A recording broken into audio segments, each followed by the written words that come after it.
Le Burkina Faso a connu un tournant radical en quelques semaines et c'est sous la direction d'Ibrahim Traoré que ce changement a pris forme. Un décret audacieux a transformé 15 600 détenus en soldats, réussissant à reprendre 92% des zones sous pression.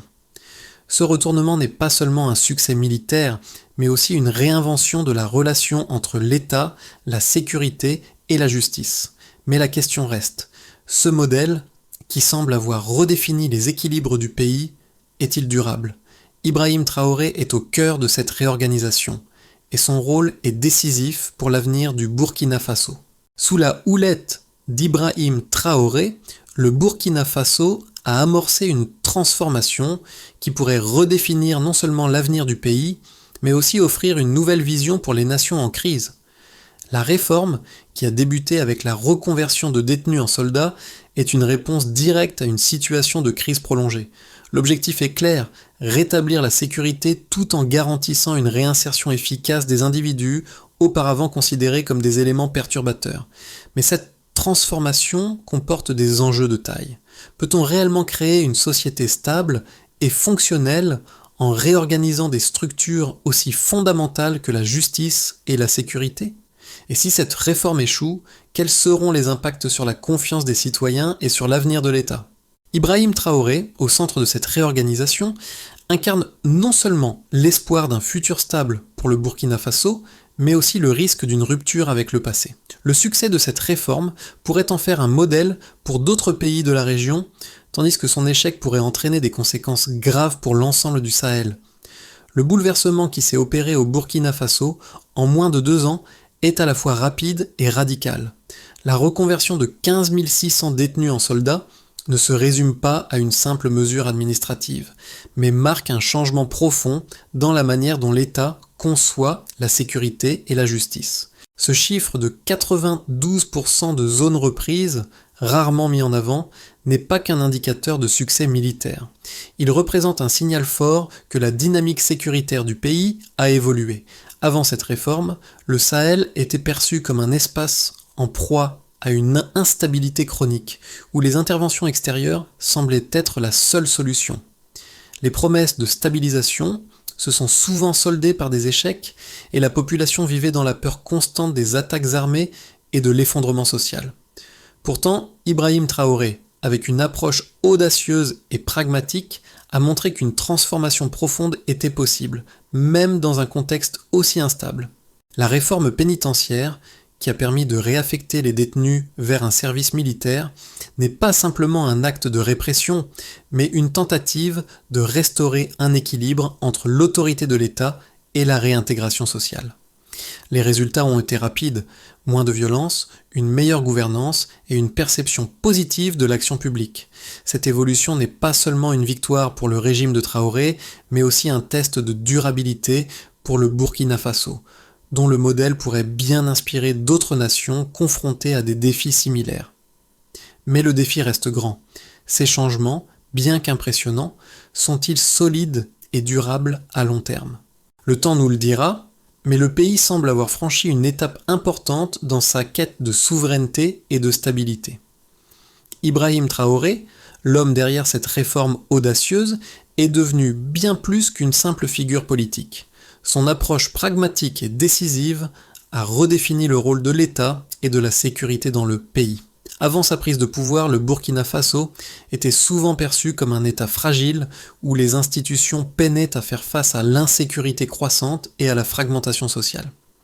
Traoré a introduit une nouvelle dynamique en partant du principe que la sécurité n'était pas un apport extérieur, mais un produit interne, façonné par les actions quotidiennes des citoyens et des institutions. La décision de réaffecter des détenus dans des fonctions militaires a agi comme un catalyseur, une rupture nette avec les pratiques antérieures. Ce changement a permis non seulement de renforcer les capacités de défense du pays, mais aussi de redonner une place à ceux qui avaient été marginalisés par le système judiciaire. Les premiers résultats ont été frappants. La violence armée a diminué et les communautés locales ont commencé à retrouver une certaine stabilité. Ce retournement a eu un effet de cascade avec des zones autrefois sous pression revenant progressivement sous contrôle. Ce n'est pas seulement une victoire militaire, mais aussi un signe que les structures sociales du Burkina Faso peuvent évoluer rapidement si les réformes sont bien gérées. Traoré a ainsi incarné un changement de paradigme, montrant que même dans un contexte de crise, il est possible de rétablir une forme de cohésion nationale. Mais la question demeure, ce modèle pourra-t-il être maintenu à long terme ou ses gains initiaux sont-ils fragiles ? L'évolution du Burkina Faso sous la direction d'Ibrahim Traoré a été marquée par une série d'événements qui, bien que rapides, ont profondément redéfini la dynamique du pays. Le premier déclencheur de ce changement a été la décision de réformer le système pénitentiaire, en réaffectant des détenus dans des fonctions militaires. Cette initiative, bien que controversée, a eu des effets immédiats. Elle a permis de libérer de l'espace dans les prisons, tout en créant une force de travail disciplinée, prête à défendre le territoire. Mais cette réforme n'a pas seulement eu des répercussions sur le secteur pénitentiaire, elle a aussi engendré un changement dans la perception de la sécurité. Auparavant, la sécurité était vue comme un apport extérieur, principalement assuré par les forces internationales. Cependant, Traoré a réussi à inverser cette dynamique, en montrant que la sécurité pouvait être produite localement par des initiatives internes avec des résultats mesurables. Le chiffre de 92% de zones récupérées en moins de 2 ans illustre bien cette transformation. Ce renversement a été d'autant plus significatif que, dans un contexte de guerre asymétrique, la réorganisation rapide des forces a permis de réduire les attaques armées et de reprendre des zones tampons stratégiques comme celles proches de la frontière malienne et nigérienne. Cette reconquête n'a pas été uniquement militaire. Elle a également porté sur la reconquête sociale et économique des territoires. Les marchés ont rouvert, les routes secondaires, autrefois fermées, sont devenues praticables à nouveau. Le retour à une certaine normalité a permis de relancer l'économie locale tout en renforçant la légitimité de l'État aux yeux des citoyens. Toutefois, cette dynamique n'a pas été sans risque. L'idée de transformer des détenus en soldats n'a pas été accueillie de manière unanime. Nombreux ont été ceux qui se sont inquiétés des conséquences d'une telle initiative. Les critiques ont évoqué le danger de militariser une société déjà fragile et de confier des armes à des individus avec un passé pénitentiaire. Mais les résultats tangibles ont montré que ce pari audacieux pouvait fonctionner, du moins à court terme. Dans certaines régions, la reprise des territoires a été presque immédiate, avec des changements visibles dans la sécurité, l'économie et la vie sociale des villages. Les habitants, autrefois effrayés par la présence des groupes armés, ont vu leurs conditions de vie s'améliorer au fur et à mesure que les forces réorganisées, comprenant des anciens détenus, prenaient le contrôle de la situation. Ce retour progressif à la normalité a renforcé la légitimité de Traoré et a ouvert la voie à des réformes supplémentaires, y compris la révision des politiques de justice et de réinsertion. Cependant, la question persiste. Ces changements seront-ils suffisamment solides pour perdurer au-delà des premiers succès ? Et surtout, quel sera l'impact de ces réformes sur la société à long terme si les conditions économiques et politiques se détériorent à nouveau ? Les résultats de la réforme menée sous la direction d'Ibrahim Traoré ne se limitent pas à des indicateurs qualitatifs. En effet, les chiffres concrets témoignent de l'efficacité de cette transformation rapide et audacieuse. Le plus impressionnant est sans doute le pourcentage de zones reprises sous contrôle, 92%. Ce chiffre, bien que rarement mis en avant, démontre une progression spectaculaire dans la reconquête du territoire, un aspect souvent négligé dans d'autres conflits de la région. Ce n'est pas simplement une victoire militaire, mais un signe de la capacité de l'État à reprendre l'initiative dans un contexte où l'insécurité persistante semblait avoir gagné. Plus concrètement, les attaques armées ont diminué de 37% dans les zones couvertes par les unités issues de la réforme, un autre indicateur clé qui confirme l'efficacité de cette approche. Cette baisse des attaques n'est pas simplement due à un apaisement temporaire, mais à une occupation continue du terrain par les forces réorganisées, ce qui a réduit l'imprévisibilité des groupes armés. La transformation de la dynamique sécuritaire a donc eu des effets mesurables, qui vont bien au-delà des simples déclarations politiques. En outre, la réforme a eu un impact direct sur l'économie locale. La production agricole dans le nord du pays, qui avait souffert de l'insécurité, a augmenté de 21% au cours de la période observée. Les champs qui avaient été abandonnés sont désormais de nouveau exploités et les canaux de transport sont rouverts.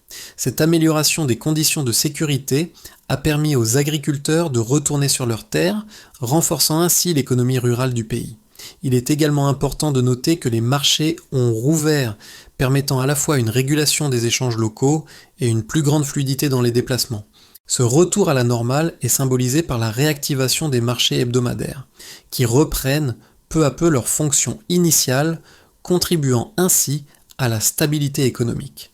Un autre indicateur tangible concerne la réinsertion des anciens détenus. Le taux de récidive parmi les détenus intégrés au dispositif a chuté à 0, un chiffre qui défie les attentes traditionnelles. Ce résultat surprenant suggère qu'une discipline collective, orientée vers la cohérence plutôt que vers la sanction, pourrait être plus efficace dans la réhabilitation des individus. Ces données statistiques, bien qu'encourageantes, ne sont cependant pas exemptes de critiques. Certains observateurs soulignent que l'absence de récidive pourrait être un effet de court terme, lié à une pression sociale intense ou à un contrôle strict. Cependant, aucun cas de désertion ou de rupture majeure de discipline n'a été signalé, ce qui renforce la crédibilité de la réforme. En résumé, les résultats mesurables de la réforme Traoré montrent une amélioration tangible de la situation sécuritaire et économique du pays. Cependant, ces chiffres ne doivent pas occulter les défis à venir. La véritable épreuve sera de maintenir cette stabilité à long terme et de transformer ces succès initiaux en une normalité durable. La réforme mise en œuvre par Ibrahim Traoré a suscité de nombreux débats, non seulement au Burkina Faso, mais dans l'ensemble de la région du Sahel. D'un côté, certains soutiennent que l'approche audacieuse de Traoré, consistant à réaffecter des détenus en soldats, constitue un modèle de réinsertion réussi et une solution à l'insécurité chronique. Ils mettent en avant les résultats tangibles de la réforme. La reprise rapide de 92% des zones sous pression, la réduction des attaques armées de 37% et l'augmentation de la production agricole. Ces indicateurs suggèrent que cette initiative peut être un tournant dans la lutte contre l'instabilité régionale, en particulier dans un contexte où les interventions extérieures ont montré leurs limites. De plus, la réinsertion des détenus, plutôt que leur libération pure et simple, leur offre une opportunité de redéfinir leur place dans la société, tout en participant activement à la sécurité du pays.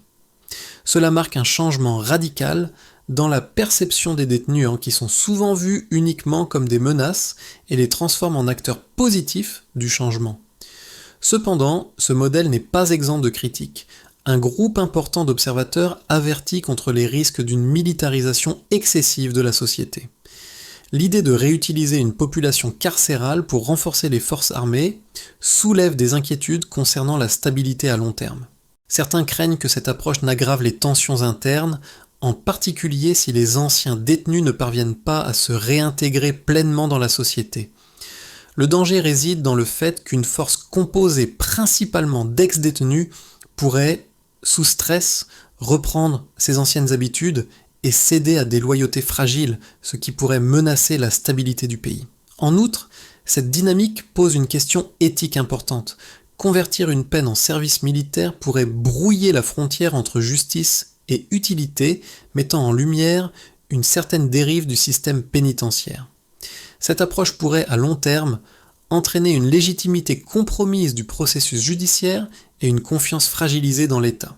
Il est donc crucial de considérer les résultats actuels avec une certaine prudence et de reconnaître les risques associés à cette réforme. Si cette initiative fonctionne, elle pourrait représenter un modèle alternatif pour d'autres pays du Sahel.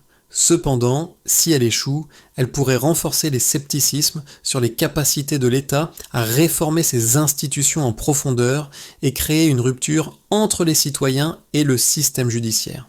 À mi-parcours de la réforme, il devient clair que le modèle adopté par Ibrahim Traoré n'est pas un simple ajustement superficiel, mais un pivot décisif pour le Burkina Faso. Ce qui semblait une expérience risquée se transforme en un test de résilience institutionnelle marqué par des résultats concrets. La sécurité, autrefois perçue comme un problème externe, devient un produit intérieur mesurable et effectif. Cependant, il reste une question fondamentale. La réussite de cette réforme repose-t-elle sur des conditions exceptionnelles, ou est-elle susceptible de durer sur le long terme ?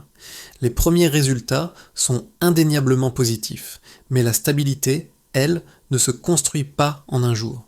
L'ampleur de la transformation, bien que significative, soulève des interrogations sur la durabilité de ces changements. À ce stade, la question cruciale est de savoir si cette réforme pourra évoluer en un système auto-entretenu ou si elle risque de s'effondrer sous le poids de ses propres contradictions. Pour l'instant, les chiffres parlent d'eux-mêmes. Une réduction des attaques armées, une reprise de l'agriculture et des marchés, un taux de récidive nul parmi les détenus intégrés au système. Pourtant, la véritable épreuve ne fait que commencer. Le succès de cette réforme dépendra de sa capacité à s'enraciner dans la durée et non d'une simple réponse à une crise ponctuelle. Les effets réels de la réforme menée sous la direction d'Ibrahim Traoré se font ressentir dans différents aspects de la société burkinabé. D'abord, sur le plan sécuritaire, la reconquête des zones sous pression, symbolisée par les 92% de territoires récupérés, a conduit à une réduction notable des attaques armées. Ce changement est mesurable avec une baisse de 37% des attaques dans les zones désormais sécurisées. Pour les communautés locales, cela a permis de restaurer un sentiment de sécurité et de confiance en l'État, autrefois miné par des années d'insécurité et de peur. Les routes secondaires, longtemps évitées, sont à nouveau praticables, et les marchés ont rouvert, permettant à l'économie locale de redémarrer. Ces éléments indiquent non seulement une reprise de la normalité, mais aussi un renforcement de l'État et de ses capacités à maintenir l'ordre sans dépendre exclusivement des forces extérieures. Ensuite, l'impact économique est tout aussi significatif. La production agricole, surtout dans le nord du pays, a augmenté de 21%. Ce qui reflète une stabilité retrouvée dans les conditions de vie des populations rurales. Les champs abandonnés, faute de sécurité, sont désormais à nouveau cultivés et les infrastructures de transport sont réactivées, permettant aux agriculteurs de vendre leurs produits. Ce regain d'activité économique a également un effet secondaire positif sur les marchés qui ont retrouvé leur rôle de régulateurs sociaux et économiques dans les villages. Les marchés hebdomadaires, à la fois centres de commerce et de socialisation, sont devenus des symboles de la stabilisation du pays. Enfin, l'une des conséquences les plus marquantes de cette réforme est la réinsertion réussie des détenus. Le taux de récidive est nul parmi ceux intégrés au dispositif, un résultat surprenant pour beaucoup de spécialistes qui doutaient de la possibilité de transformer des détenus en force positive. Ce chiffre, bien que préliminaire, démontre qu'une approche basée sur la réinsertion plutôt que sur la répression pure et simple peut fonctionner, à condition qu'elle soit accompagnée d'une véritable discipline et d'un cadre structuré. Cependant, cette réussite doit encore faire face à des critiques concernant la militarisation de la société qui pourrait créer de nouvelles tensions internes si elle n'est pas gérée avec précaution. Les dangers de cette approche se cachent dans la possible fragilité des loyautés et dans la pression continue exercée sur ceux qui ont été formés dans un contexte pénitentiaire. Ce modèle, qui semble fonctionner dans l'immédiat, devra prouver sa solidité sur le long terme. La véritable question reste, ces gains peuvent-ils être consolidés sans créer de nouvelles fractures sociales, alors que la réforme menée sous Ibrahim Traoré continue de se déployer? Il est essentiel de considérer les trajectoires possibles pour le Burkina Faso dans les 6 à 12 mois à venir. 3 scénarios plausibles se dessinent, chacun reposant sur la manière dont les dynamiques actuelles évolueront. Dans un scénario de base, si la réforme se poursuit sans perturbation majeure, on peut s'attendre à une consolidation des gains réalisés jusqu'à présent. Les unités issues de la réforme continueront d'opérer en complément des forces régulières, garantissant une présence sécuritaire stable dans les zones récupérées. La réduction des attaques armées pourrait se poursuivre à un rythme modéré, et les conditions économiques dans les zones rurales devraient rester favorables, avec une production agricole stable et la réouverture progressive des marchés. Cependant, Ce scénario ne prévoit pas d'accélération spectaculaire. Les gains en matière de sécurité et d'économie se stabiliseraient à un niveau modéré, sans qu'aucune avancée décisive ne soit attendue. La réforme continuerait donc sur une trajectoire de continuité, sans grand changement, mais avec une stabilité qui, bien que fragile, reste prévisible. Dans un scénario optimiste, la réforme est amplifiée de manière maîtrisée. Les anciennes unités pénitentiaires, désormais disciplinées et réinsérées, prennent un rôle plus central dans la gestion de la sécurité et les communautés locales deviennent des partenaires actifs dans la réhabilitation des zones sous pression. La coopération entre les civils, les forces militaires et les unités réformées se renforce, permettant une meilleure coordination et une couverture sécuritaire étendue. Ce scénario pourrait également voir un développement économique plus rapide, avec des investissements dans l'infrastructure et une coopération régionale accrue. Le Burkina Faso pourrait alors devenir un modèle de stabilité pour d'autres pays de la région, et la réinsertion des détenus pourrait être perçue comme un modèle réplicable à l'échelle régionale. Dans un scénario défavorable, si un incident majeur tel qu'une désertion massive ou un incident disciplinaire grave se produit, cela pourrait fissurer la confiance du public et des partenaires régionaux. Une telle rupture pourrait entraîner une perte de crédibilité pour l'État et la réforme en cours. Bien que l'échec ne soit pas total, il serait ressenti comme un échec psychologique affectant négativement la perception de la stabilité dans le pays.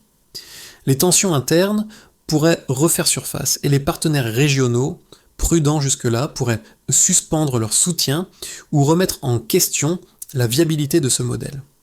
Dans ce cas, l'État pourrait se retrouver dans une position vulnérable où la stabilité précaire construite sur ces réformes commencerait à se détériorer.